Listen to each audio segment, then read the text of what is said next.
So there's a contradiction at the heart of Islamist confidence. It was nicely caught in a story from New Zealand about female Muslims driving around in burqas.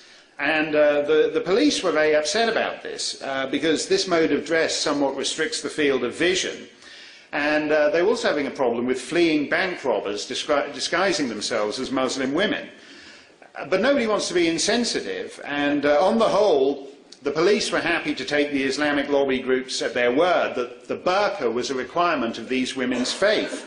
But as Greg O'Connor, the president of the New Zealand Police Association, couldn't resist adding, if your belief system is so strong that you don't want to show your face, then perhaps that belief system should extend also to not driving.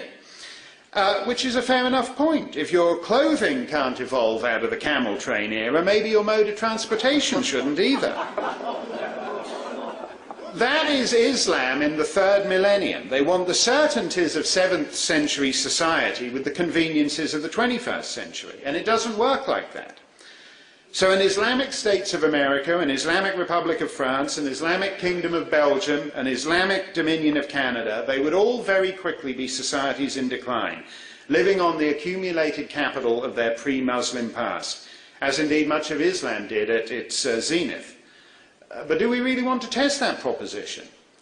Simply as a matter of fact, more and more of the world lives under Islamic law each year. Pakistan adopted it in 1977, Iran in 79, Sudan in 84. In the 60s, Nigeria lived under English common law. Now half of it's in the grip of Sharia, and the other half is feeling the pressure. But what Nigeria, Pakistan, Iran and Sudan all have in common is that they're in far worse shape than they were 50 years ago. Under the terms of the Camp David Accords, Egypt has been the beneficiary of the largest amount of US aid apart from Israel. And what's happened to it? In the 1950s, Egypt and South Korea had more or less identical per capita incomes. Today, Egypt's is less than a fifth of South Korea's. So the story of the past 30 years, which is the emergence of a new world middle class, in which the highest group of people around the world now have a standard of living equivalent to Portugal's, and basically many developing countries now have the standard of living that Southern Europe had in the 1950s. The Middle East has entirely missed out on that.